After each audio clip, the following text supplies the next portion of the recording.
Australia secured 7th consecutive victory in the ODI World Cup, defeating Bangladesh. Mitchell Marsh, undefeated, 177, leads the chart of 306 runs, setting a World Cup record. Semi-final against South Africa awaits on November 16th. Pakistan bows out of the World Cup as expected.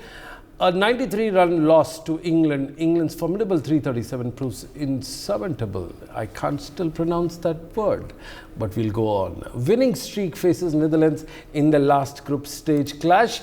The match is to be held in Bangalore, marking India's first encounter with the Netherlands since 2011. Well, we've got some little trivia there as well. India has won the toss, decided to field. Well, we've got a panel of eminent jurists with us, experts with us, but we'll start with our Aussie friend Paul Dinette. Paul, welcome to the show. Celebrations, did they end early, or you continued with the celebration? G'day, Sunil. Happy Diwali to you and to everybody. And a very quiet night for me. I think that's the nature of the World Cup at the moment. It's been, games that haven't been must win, and now it's going to change very, very rapidly. I'm very excited about this upcoming week. 3 games, sudden death. It's what the World Cup needs, and it's going to be a very different viewing experience. If Australia can beat South Africa on, Thursday, I'll be very, very happy, and maybe I will have a bit of a celebration then. Absolutely.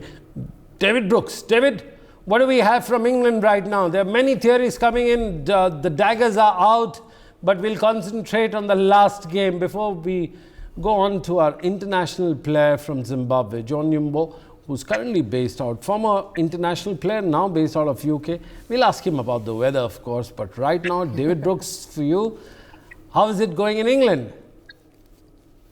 Well, it's back to rain after a sunny day yesterday.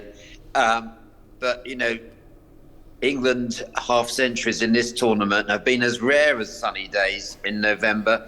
And although there were 4 half-centuries yesterday, it'll be a question for England of kind of what might have been, because clearly the talent is there. There's some very talented cricketers in this team, but it hasn't come together under the captaincy of Jos Buttler and the coaching of the Aussie Matthew Mott, who gave a very unimpressive, unconvincing press conference yesterday, in which he said that there were great things to learn from failures, and that England are one of a number of disappointed teams in the World Cup.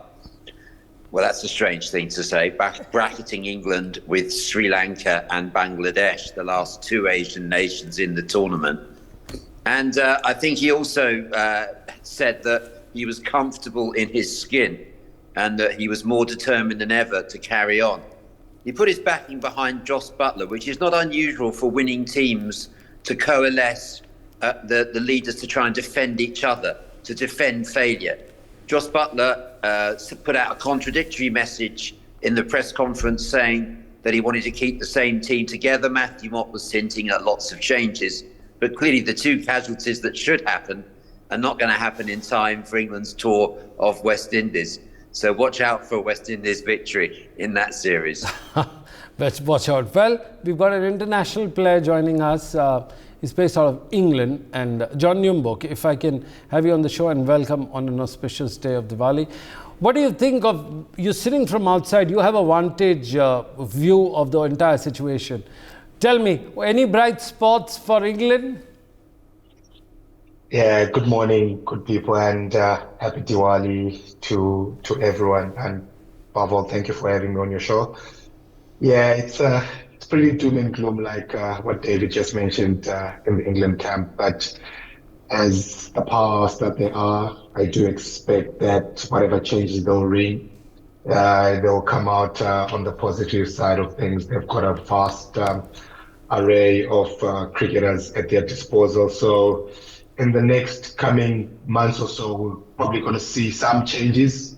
We don't know if they are wholesome or just bits and pieces, but there will be some changes. There are a lot of players on the peripheries that are looking for that opportunity to don the Three Lions badge and represent their country. So it's exciting times for English cricket at this moment, despite the failure at the World Cup. So like David said, watch out West Indies. I'm saying watch out West Indies because they're rejuvenated and re-energized team might pop up and do what they've been doing all along.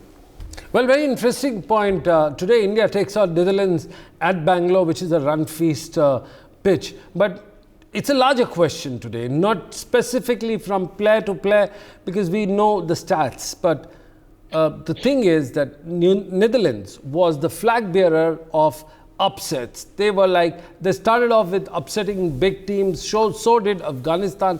Do you think somewhere in this thing, they lost track of what was happening?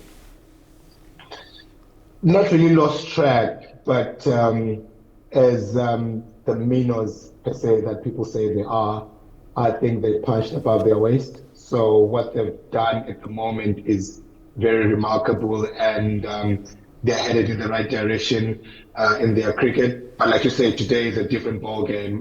They're facing a rampant India that is chasing World Cup glory in their own backyards, chasing records with Virat Kohli, looking for his 50th ton in ODI. So it'll be a bit of a challenge for them. But in a game of cricket, you never know what can happen. Whichever team turns up and gives their best the most will generally win. But at the moment, India is looking good to continue the juggernaut that they've been having the past World Cup. And for Netherlands, they're looking for an upset, but also they're looking to learn, because whenever you play against a much bigger or formidable opponent, the best thing you can do is learn from what they do, learn from how, even starting from the warm-up, learn from how they warm up, learn from how they go about their processes. So for me, it's a win-win situation for Holland.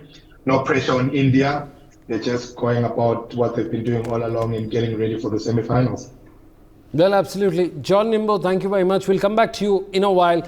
But from one Zimbabwean international cricket player to another, of course, Tasmin Ranger, do you think that the best four teams actually made it to the semi-final, or do you think there was one more deserving team which lost out on it?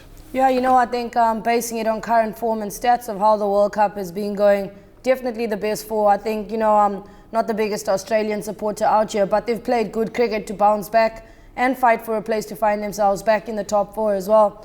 When it comes down to New Zealand, yeah, they're gruff. They started on a high, then it just dipped down. Obviously having a dressing room plagued with injuries isn't the easiest thing to go by as well. But I think, yeah, definitely, we've got the strongest and the most current in form, and we're bound to have a great semi-final of drama. India looking to face off with New Zealand. Again, that rivalry between Australia and South Africa as well, always set to bring some fireworks. Well, absolutely. Australians always save their best for the last. Paul, are you happy with the way things have progressed in this World Cup? The management, the fans, the stadiums, the transmission, the surround sound, and of course the biryani, everything put together. Are you happy with the welcome? No, happy to the biryani. I wish I was over there to eat some of it. But in terms of the way that the tournament has progressed, I think it's definitely the second half has been better than the first. The grounds have started to fill up a bit more. I agree that we have got the best four teams into the semi-final. I think that I've been saying for a long time that as the money pours into Indian cricket, that they are going to be so hard to beat in the years to come. If they continue the form that they've shown, let's just, for argument's sake, assume they go through the World Cup undefeated, winning the semi-final and the final handsomely, we could look back in years to come as this being a real watershed moment, the time that India went from being the best nation over the last 10 years, probably on the whole, to a level above, where they're starting to reach the sort of West Indian dominance of the 1980s or the Australian dominance of the early 2000s. We could be in for that sort of era, because you look at this Indian side, and yeah, of course they can lose a one-off match. Any side can, but they are just awesome across all fronts. And I think that as much as I want Australia to win the World Cup, and I'll be delighted if they do, speaking from a fair-minded point of view, India have been the dominant team and probably do deserve to go on and win it. Absolutely. India do deserve to go out and win it. Well, that's a general consensus here, but also get in an evolved mind here. David Brooks, eccentric David Brooks. David, if you were to pick up 2-3 things that England should learn from India in terms of putting their house in order, considering that England has given world the innovative and the best form of sport, which is cricket, and you and I both agree to it. But it's time for them to unlearn few things and learn more. So what are the things that they should learn from India? Well, India have, I agree with Paul, they've been the dominant team in the tournament. They're going for 9-0 today. There's so much to learn from them, not least their bowling attack. In fact, is this the best bowling attack there's ever been in the World Cup? I can't think of a better bowling attack, any team in the World Cup since the West Indies dominance. Yes. And it's certainly the best bowling attack India have ever fielded. No team has scored 300 against them.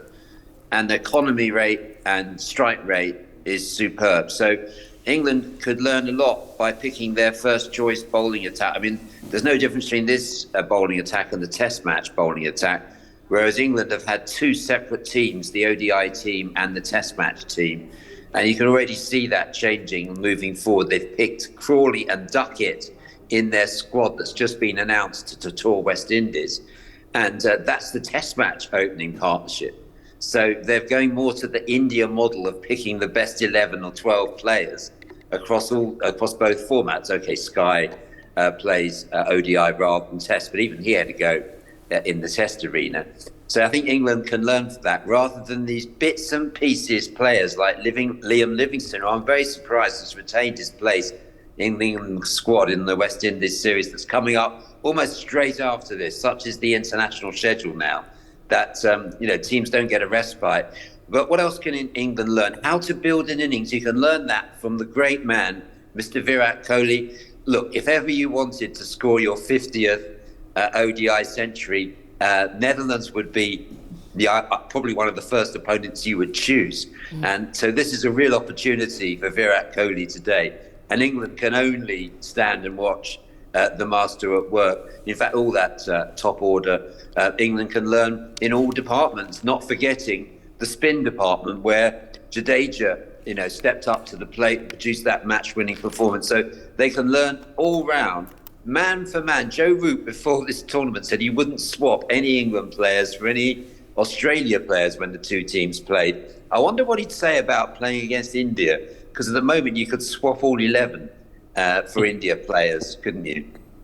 Well, all right, we've got the three things from there. Before we wrap up our show, we need to get a quick word in from Tasmeen Granger, and I thank all my guests for joining us. Tasmeen, what's our latest? So the game hasn't exactly kicked off just yet, but no changes to the India squad today as well. I'm looking forward to see what the likes of Jasmine Bumrah and Mohammad Shami, as well as Siraj, can actually do to this Netherlands team. I'm actually interested in the fact that they opted to have a ball first. Not sure if they're looking to wrap up the day a bit earlier and get Diwali celebrations underway. Well, that's all we had time for. India has won the toss, decided to bat. According to David Brooks, Virat Kohli should chase his 50th 100 here. This is the right time. Paul is happy with the 4 teams that have made it, and John is enjoying the English summer, or rather spring, autumn, winter, whatever the best seasons he could from England. For more such videos, subscribe to the NewsX YouTube channel, hit the bell icon.